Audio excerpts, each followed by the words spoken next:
So yun, what's up mga Katolits? Good morning, good afternoon, and good evening po sa lahat ng viewers, followers natin. So yun guys mga Katolits, nag-prepare tayo mga Katolits para may lakad kasi tayo mga Katolits. Pupunta po tayo sa sa alam niyo na yun. Dadating tayo dyan mga guys. Dadating tayo dyan sa puntong magbibihis muna tayo. Kasi nga guys, sine-check ko mga Katolits yung yung outfit check ko. Kinuha ko pa yung jacket ko mga Katolits kasi nga yun nga, alam mo naman na tayo ay medyo gala.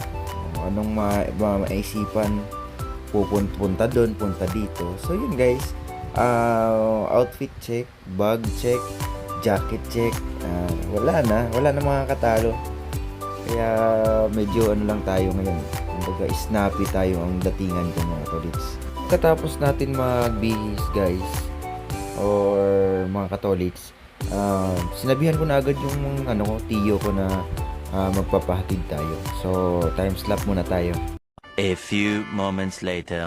Malabas na ako mga Katolits para pumunta sa labas, sa Rasada. Sabi nga niya ako dito mga Katolits na namimiss ko ito. Mamimiss ko tong place na to. So, dito guys, lang kami, tamang motor rides lang muna. Ayi. So, yun nga. Yun, video ako, lagay ako. Kasi nga, pinapakita ko sa inyo mga Katolits yung view ng ng Lipa, Batangas. Kung hindi man ako sure sa Lipa ba to, basta Batangas, malapit lang kasi ang Lipa sa Batangas. Yun, basta ang gulo ko, no? So yun guys, ito yung mga daan niya guys, sobrang ganda talaga mga Katolits. Kasi ito yung San Vicente, Banay-Banay mga Katolits. Highway na siya mga Katolits. So dito meron tayong dito, kainan. Baga. I love Baga. So yun madadaanan rin natin mga Katolits yung niya mga Katolits, tawag dito yung Nestle na factory.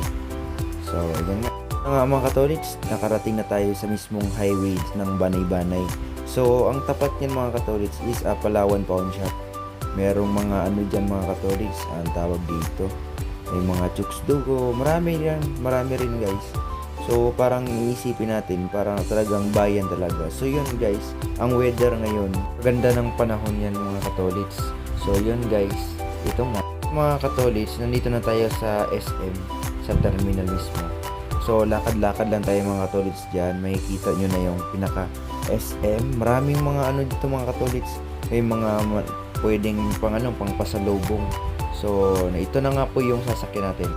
Tjareng! Nandito na po tayo sa palengke ng Tagaytay. So welcome back mga Katolits.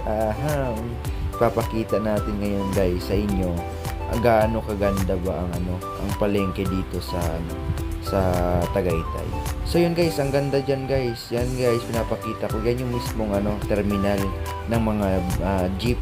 So yan guys, pina-flex ko lang po yung mga anong klaseng jeep to. Yung ganun pa rin talaga guys. Kasi nasa Manila lang tayo. So medyo parehas lang talaga. So yun, medyo maraming estudyante that time mga Katolits. So ito na po yun. Dito mismo yun. Is what's up mga Katolits? Nagbabalik na dito na tayo sa sa Banay-Banay ng Tagaytay. So i-flex ko lang mga Katolits. Ito nga po, yung papasok ngayon mga Katolits, diyan natin tatagpuin si paring Joey na katropa natin. Then guys, papunta tayo sa sama natin kasi paring Joey. Welcome to Tagaytay guys.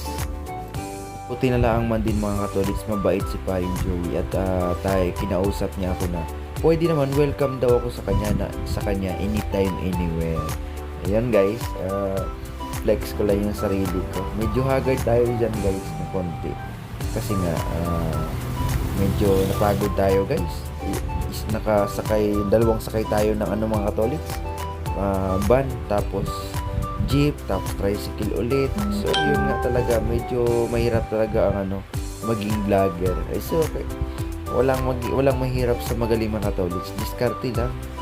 Ganyan naman talaga. So yun, what's up mga katolits, nakarating na nga po tayo dito sa apartment ni paring Joey. So yun guys, shoutout ko lang po si paring Joey natin. So ito po yung apartment niya. So welcome na welcome talaga tayo mga katolits, at wala pang tao that time.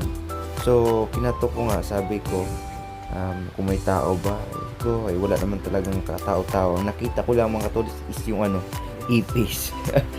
Ipis lang ang nakita ko. Hindi ko nakita yung may-ari. Kasi duty nga daw.